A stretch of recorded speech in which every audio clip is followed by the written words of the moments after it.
Keep your blaster handy, the West is a dangerous place. Fight to survive as men turn to monsters and the dead rise on the Wild West Exodus Hub at beastsofwar.com. Anime cyberpunk style meets skirmish combat in Infinity. Experience 8 high-tech factions and fight to control the human sphere at the Infinity Hub on beastsofwar.com. So, hi guys, myself and John are back from World War II. More bolt action. More bolt action. Right, what is this thing? This thing? I'm not a fan of this thing. Why are you not a fan of this thing? From World of Tanks, I've played it and it wasn't enjoyable. That's... I kept getting killed in it! That's a computer game. That's a computer game. Oh. Are you done? Yes, I'm done. Good. We are going to be unboxing the Marder III Ausf or Ausf M. This is a little bit of a kit bash, not only in terms of what the kit contents are, because this is a resin metal hybrid, but it's also a kit bash in reality as well. All right, so this thing was sort of a Frankenstein vehicle? A bit of a Frankenstein vehicle. All right. So do you want to unbox it? You wax lyrical, I'll pull the contents out. So the Marder III is based off the Panzer 38T, the Skoda-built tank in Czechoslovakia. Yeah. When the Panzer 38T became obsolete, they needed other things to do because they had this brilliant chassis. It was one of the best tank chassis that they had. And they needed to sort of do something with it. They had so much of it and they just needed a bit of longevity and a bit of use out of it. It also helped reduce the amount of strain on the German tank industry. Right. To say, if we take a vehicle that already exists and we modify it with other kit. Right. So the most popular of the Panzer 38T conversions is the Hetzer. Yeah. Hetzer, which is a beautiful little vehicle. A lovely little machine. Now, before they did the Hetzer, which was like 1943-44, they decided that they could mount anti-tank guns, artillery, and stuff onto these things.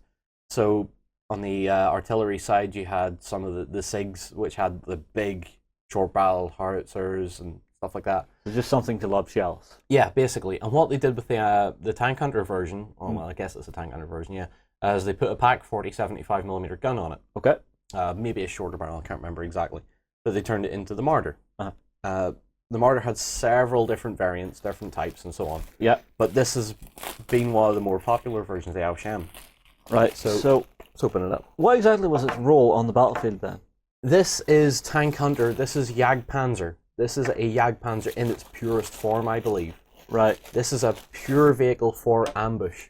It hasn't got any armor. It hasn't got great mobility, but it's small, has a good gun. The 75mm, as you well know, was able to kill everything. Oh yeah, they were a nasty piece of work. Yep, not a problem. Yeah. Now, actually, before we get started, I want to actually show the box under close camera, just so you can see how the thing looks painted up. It is a beautiful little piece of kit. Yeah.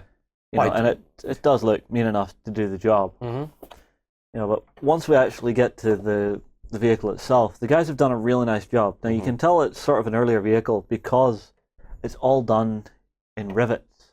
Yes. And I like that about it. I like that feel to it because it's something nice to paint whenever you have all these little details just standing out, pulling out all the different plates. A riveted vehicle has a very much a different character about it. And when you come to weather it, it makes weathering so much easier. Yes. You just need to add your washes, a bit of pigment powder, and you're more or less finished. Yeah, now I love the detail they have on the inside because they have done all the shell racks. Yep, you have your shell racks, you have the bottom of the transmission in the engine compartment, which is now below the gun. Yeah, now this is surprising because this is just a single cast piece of resin. This is not something that we've glued together off camera. No. So that's an impressive piece of the mold maker's art. And just in case anyone packing got confused, they've idiot-proofed this slightly. Have they? They have. If you look in beneath, Martyr! It just is inscribed, Marder. This is a Marder. Do not pack this as something else. Simply because you cannot expect the guys in the packing department to be as fanatical about and au fait with it, and stuff as people like me and Riskinny are. Yeah. You then come to the gun mount. Yep. And it's got a nice bit of detail to it, actually, just for how it's going to sit in. You have a little bit of venting to take off, but nothing severe. Then we come to the tracks. The tracks. Again, a nice single piece cast resin part. Yeah. Now down the bottom, the cast actually you trim. Yes, you will. Just around the wheels, just to actually clear that out. But again, idiot proofed. Right hand side, Martyr. Yes.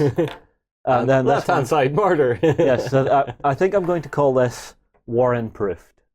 Because I have seen him put tracks on back to front a couple of times. Yes, he has, and it's made me cringe. He did it on a Tiger once. Yes, he did. And that hurt. That hurt a lot. Yeah, it does hurt when that happens, but you see, little details even like that make the kit far easier to work with. Mm-hmm. Let's not call it Warren-proof, all right? Because he may just not read it. But he may just not read it. Okay. We then have a little baggie of metal bits. Yeah, so this is for the... This will contain your crew, the main gun and such. Yeah. Wow, the main gun is actually quite hefty in this. Yeah. So, just pour it all out. So you have lots of bits here to look at. So we have that is the Pack 40. That is... Well, hang on. Let me compare that to the actual hull of the vehicle. It's a big gun for not a very big vehicle. Yeah, well, I mean, like, once you're actually sitting in the housing, yeah, that is... It's still quite impressive. It's nicely balanced because the gun barrel isn't longer than the vehicle, but you know, it doesn't seem like it wants to topple over or anything daft. Yeah. Yeah, you then have a couple of crew for it. So I like the fact that you're getting those with it. And they're really nicely sculpted. So we've got one guy holding a shell. We've then got another guy watching him, if I don't drop him.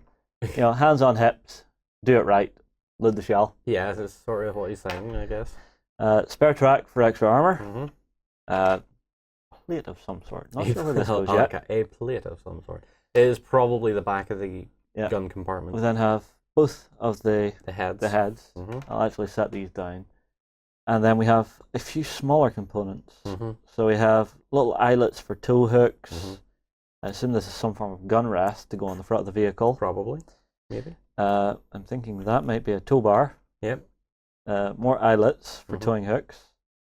And I think the rest of what's here is flash. No, I missed one. There's a part there as well. So. Yes, I missed one.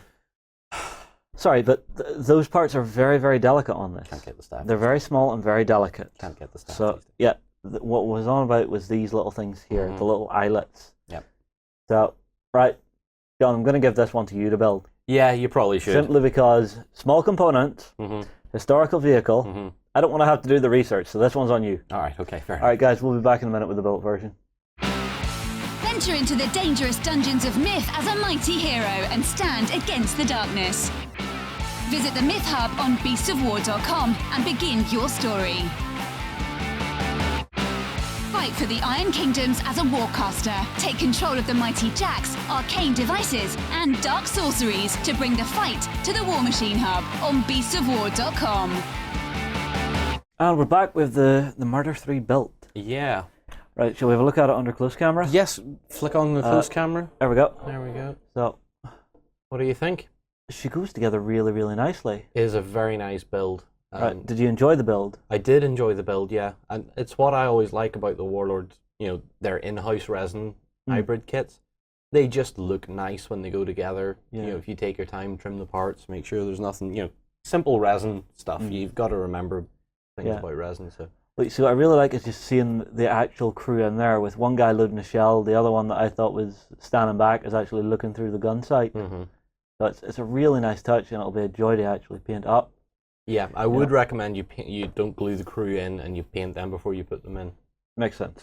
You know, but this is unboxing. When will this ever hit a gaming table? I would like it too, because I might steal it. So okay, well, I mean, like, it's a lovely, lovely little kit. Like you said, the hybrid resin kits from Warlord are always good, and I like them because they have a bit of heft, a nice weight whenever they're on the table. You know, if you actually nudge it, it's not going as far as if you nudge a wee bit of light plastic. Yeah.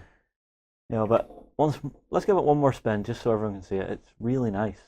Yeah, there's plenty of detail to look at. Again, the rivets, you know, a riveted design vehicle always, always stands out. Yeah, and when you get to the weathering, it's just brilliant. There's lots you can do with it. Yeah. Now, which hull did you say this was off? This is off the Panzer 38T. Right. The little Czechoslovakian tank built by Skoda. So this is actually a Skoda tank destroyer. This is a Skoda tank destroyer, yeah. I can live with this. Still uses the same little is it Praga engine or something like that, a little small petrol engine. Right. But an excellent vehicle. Do you think you'll field one of these in your early war, or is it No, this is more mid-war. This is more mid-war. Early war is when you've seen the Panzer 38T being used as it was. When they first came out. Now I understand. All right. Well, guys, that's the Martyr. It's a lovely little kit. I'm sure you've enjoyed building it. I will certainly enjoy painting it as well. All right, so you're going to paint this? I would like to paint it, yeah. Well, if we're on a weekender at some point, guys, keep an eye out for that if John actually gets this painted. We'll move on, we'll see what else we can find, and we'll see you in the next video. Humanity has been driven from Earth, but now it's time to take it back. Join the Reconquest and fight the Scourge on the Drop Zone Commander Hub at beastsofwar.com. Progress comes to a world of magic as science and the arcane combine to make marvels. Meet steampunk inventors and orc mystics at the Volsung Hub on beastsofwar.com.